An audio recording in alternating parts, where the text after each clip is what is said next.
विद्यार्थी मित्रांनो नमस्कार. लर्न विथ यस अन्नदाते या यूट्यूब चॅनलमध्ये आपले सर्वांचे स्वागत आहे. विद्यार्थी मित्रांनो, आजच्या या व्हिडिओमध्ये आपण महाराष्ट्रातील प्रमुख किल्ले, महाराष्ट्रातील वनांचे प्रकार, महाराष्ट्रातील वन्यजीवांची क्षेत्रे, महाराष्ट्रातील जागतिक वारसा स्थळे, महाराष्ट्रातील नद्यांकाठची प्रमुख शहरे, नद्यांची संगमस्थाने, त्याचबरोबर महाराष्ट्राची मानचिन्हे, धबधबा असणारी पर्यटन स्थळे, सरोवरे असणारी पर्यटन स्थळे यांची माहिती पाहणार आहोत. विद्यार्थी मित्रांनो, सदर व्हिडिओ तुम्हाला TET परीक्षा CTET परीक्षेसाठी उपयुक्त आहेच, पण हा व्हिडिओ MPSC व पोलीस भरती परीक्षांसाठी सुद्धा अतिशय उपयुक्त आहे. तर चला बघूया माहिती.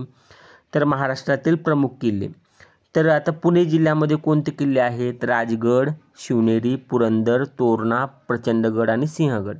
म्हणजे परीक्षेला असं विचारलं जातं की पुरंदर किल्ला कोणत्या जिल्ह्यामध्ये आहे? मग पुणे जिल्ह्यामध्ये आहे. शिवनेरी किल्ला कोणत्या जिल्ह्यात आहे? पुणे जिल्ह्यात आहे. मग आता अहमदनगर जिल्ह्यात कोणते किल्ले आहेत? रतनगड आणि भुईकोट किल्ला आहे. औरंगाबादमध्ये कोणता किल्ला आहे? देवगिरी, यालाच काय दौलताबादचा किल्ला असे म्हणतात. साताऱ्यामध्ये कोणता आहे? प्रतापगड, अजिंक्यतारा, सज्जनगड, वसंतगड आणि मकरंदगड हे किल्ले आहेत. याच्यानंतर आहे ठाणे जिल्ह्यात कोणते किल्ले आहे? गोरखगड, आरनाळा, वसई हे किल्ले आहेत. कोल्हापूरमध्ये पन्हाळा, विशालगड, गगनगड हे किल्ले आहेत. नाशिकमध्ये सालहेर, मुलहेर, ब्रह्मगिरी हे किल्ले आहेत. रत्नागिरीमध्ये सुवर्णदुर्ग आहे. सिंधुदुर्गमध्ये देवगड, विजयदुर्ग, सिंधुदुर्ग, रांगणा हे किल्ले आहेत. रायगडमध्ये रायगड किल्ला आहे. कर्नाळा, मुरुड, जंजिरा किल्ला आहे. नागपूरमध्ये सीताबर्डी किल्ला आहे. अकोल्यामध्ये नरनाळा किल्ला आहे. याच्यानंतर बघा महाराष्ट्रातील वनांचे प्रकार. उष्ण प्रदेशीय निमसदाहरित वने आणि तेथे आढळणाऱ्या वनस्पती.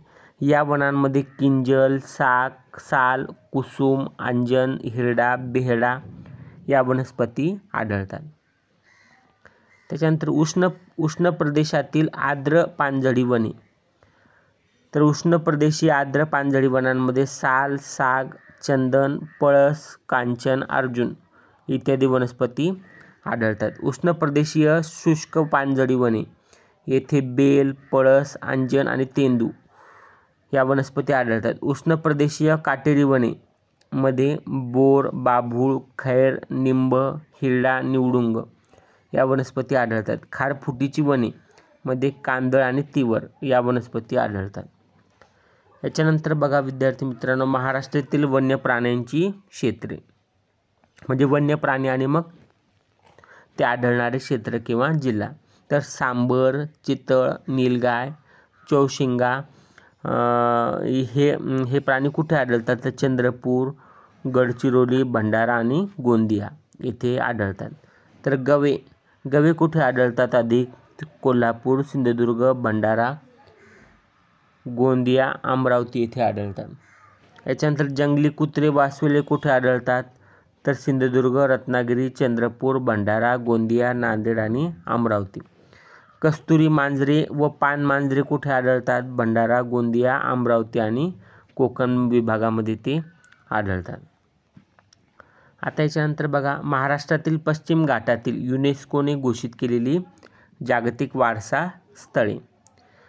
तर बघा कास पठार. आता तुम्हाला विचारतील कास पठार कोणत्या जिल्ह्यामध्ये आहे? तर सातारा जिल्ह्यामध्ये आहे. सातारा जिल्ह्यात साताऱ्यापासून 23 किमी अंतरावर काय कास पठार आहे आणि तिथे जवळजवळ काय 1500 वनस्पतींचे प्रकार आढळतात. रेड डेटा बुकमध्ये नोंदवलेल्या 624 अस्तित्व धोक्यात असलेल्या वनस्पतींपैकी 46 वनस्पती या पठारावर काय आढळतात.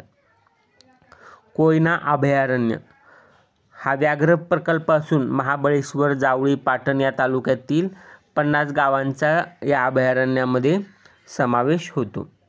चांदोली राष्ट्रीय उद्यान सांगलीच्या पश्चिमेला शिराळा तालुक्यातील 35 किलोमीटरवर हे उद्यान आहे. त्याच्यानंतर बघा पश्चिम घाटातील निमसदाहरित जंगल आहे. येथेच 34 TMCचे धरण, मातीचे धरण देखील आहे. त्याच्यानंतर बघा राधानगरी अभयारण्य, यालाच दाजीपूर गवा अभयारण्य म्हणूनही ओळखले जाते. राजर्षी शाहू महाराजांनी या अभयारण्याची स्थापना केलेली होती. गव्यांचा मुक्त वावर हे या अभयारण्याचे खास वैशिष्ट्य आहे. येथील लक्ष्मी तलाव हे महाराष्ट्रातील पहिले धरण आहे. त्याच्यानंतर बघा विद्यार्थी मित्रांनो, महाराष्ट्रातील नद्यांकाठची प्रसिद्ध शहरे. मुळा नदीच्या काठी कोणतं शहर आहे? पुणे. पंचगंगेच्या काठी कोल्हापूर. पंचगंगा नदीच्या काठी कोणतं शहर आहे विद्यार्थी मित्रांनो? कोल्हापूर. प्रवरा नदीच्या काठी कोणतं शहर आहे? संगमनेर आणि नेवासे. कृष्णा नदीकाठी कोणती शहर आहेत? वाई, कराड, सांगली आणि औदुंबर. याच्यानंतर भीमा नदीकाठी पंढरपूर आहे. इंद्रायणी काठी देहू आणि आळंदी आहे. गोदावरी काठी नाशिक, पैठण, नांदेड, कोपरगाव आणि आपेगाव आहे. त्याच्यानंतर मुठा नदीकाठी पुणे आहे. त्याच्यानंतर आहे बघा महाराष्ट्रातील नद्यांची संगमस्थाने. कृष्णा आणि पंचगंगा या नद्या कुठे मिळतात? तर नरसोबाची वाडी, जिल्हा कोल्हापूर येथे मिळतात. वर्धा व वैना नद्या कुठे मिळतात? सावंगी, जिल्हा वर्धा. कृष्णा व वारणा नद्या कुठे मिळतात? हरिपूर, जिल्हा सांगली. तापी, गोमती, पुलिंदी नद्या कुठे मिळतात? प्रकाशे, जिल्हा नंदुरबार येथे मिळतात. याच्यानंतर बघा गोदावरी आणि प्रवरा नद्या कुठे मिळतात? टोके, जिल्हा अहमदनगर. कृष्णा व वेण्णा नद्या कुठे एकत्र मिळतात? संगम त्यांचं कुठे आहे? माहुली, जिल्हा सातारा. मुळा व मुठा नद्यांचा संगम कुठे आहे? पुणे येथे आहे. कृष्णा व कोयना नद्यांचा संगम कुठे आहे? कराड येथे आहे. त्याच्यानंतर तापी व पूर्णा नद्यांचा संगम कुठे आहे? चांगदेव, जिल्हा जळगाव येथे आहे. त्याच्यानंतर महाराष्ट्रातील महत्त्वाची धरणे. भांडारदरा धरण कोणत्या नदीवर आहे? प्रवरा नदीवर आहे. कोयना धरण कोयना नदीवर. धोम धरण कृष्णा नदीवर आहे आणि ते कुठं आहे? सातारा जिल्ह्यात आहे. भाटघर धरण वेळवंडी नदीवर आहे आणि ते कुठे आहे? पुणे येथे आहे. पानशेत धरण आंबी नदीवर आहे आणि ते कुठे आहे? पुणे येथे आहे. जायकवाडी धरण गोदावरी नदीवर आहे आणि ते कुठे आहे? औरंगाबाद येथे आहे. खडकवासला धरण मुठा नदीवर आहे आणि ते कुठे आहे? पुणे येथे आहे. त्याच्यानंतर वीर धरण कुठे आहे? नीरा येथे आहे आणि ते कुठे आहे? पुणे येथे आहे. उजनी धरण कुठे आहे? भीमा नदीकाठी आहे आणि ते सोलापूर जिल्ह्यात आहे. त्याच्यानंतर सिद्धेश्वर धरण कुठे आहे? पूर्णा नदीवर आहे आणि ते हिंगोली येथे आहे. येलदरी धरणसुद्धा पूर्णा नदीवर आहे आणि ते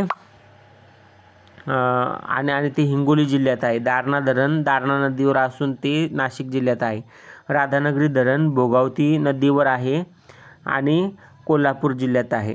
तोतलाडोह धरण पेंच नदीवर आहे आणि ते नागपूर जिल्ह्यात आहे. चाणकपूर धरण गिरणा नदीवर आहे आणि ते नाशिक येथे आहे. मोडकसागर धरण वैतरणा नदीवर असून ते ठाणे येथे आहे. याच्यानंतर बघा गंगापूर धरण गोदावरी नदीवर असून ते नाशिक जिल्ह्यात आहे. तानसा धरण तानसा नदीवर असून ते ठाणे जिल्ह्यात आहे. मुळशी धरण मुळा नदीवर असून पुणे जिल्ह्यात आहे. बिंदुसरा धरण बिंदुसरा नदीवर असून ते बीड जिल्ह्यात आहे.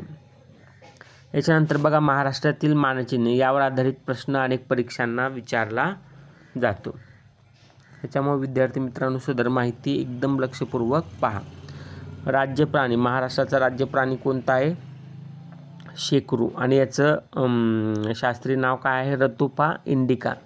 सुमारे 2-3 फूट लांब तपकिरी भुऱ्या रंगाची ही खार आहे. त्याच्यानंतर राज्य पक्षी हरियाल. महाराष्ट्राचा राज्य पक्षी कोणता? हरियाल. आणि हे कसं आहे? हिरव्या रंगाचे देखणे कबूतर आहे. राज्य वृक्ष कोणता? आंबा. कोकणातील रत्नागिरी हापूस आणि देवगडचा आंबा विशेष प्रसिद्ध आहे. राज्य फूल कोणतं? जारूळ. महाराष्ट्राचं राज्य फूल कोणतं? जारूळ. जारूळ वृक्षावरील जांभळट अंजिरी रंगाचे दीर्घ वर्तुळाकार हे फूल आहे. राज्य फुलपाखरू कोणते आहे? Blue Mormon. राज्य फुलपाखरू घोषित करणारे महाराष्ट्र हे देशातील पहिले राज्य आहे. याच्यानंतर बघा महाराष्ट्रातील धबधबा असणारी पर्यटन स्थळे. आता तुम्हाला विचारतात की मार्लेश्वर धबधबा कुठं आहे? तर रत्नागिरी जिल्ह्यात आहे. ठोसेघर व लिंगमळा धबधबा कोणत्या जिल्ह्यात आहे? सातारा जिल्ह्यात आहे. रंधा धबधबा कोणत्या जिल्ह्यात आहे? अहमदनगर जिल्ह्यात आहे. सौताडा धबधबा कोणत्या जिल्ह्यात आहे? बीड जिल्ह्यात आहे. त्याच्यानंतर नांदेड व यवतमाळ या जिल्ह्यांच्या सीमेलगत कोणता धबधबा आहे? सहस्त्रकुंड धबधबा आहे. याच्यानंतर सरोवर असणारी पर्यटन स्थळे. नवेगाव सरोवर कुठे? गोंदिया. ताडोबा तलाव चंद्रपूर. रंकाळा तलाव कोल्हापूर. लोणार सरोवर बुलढाणा.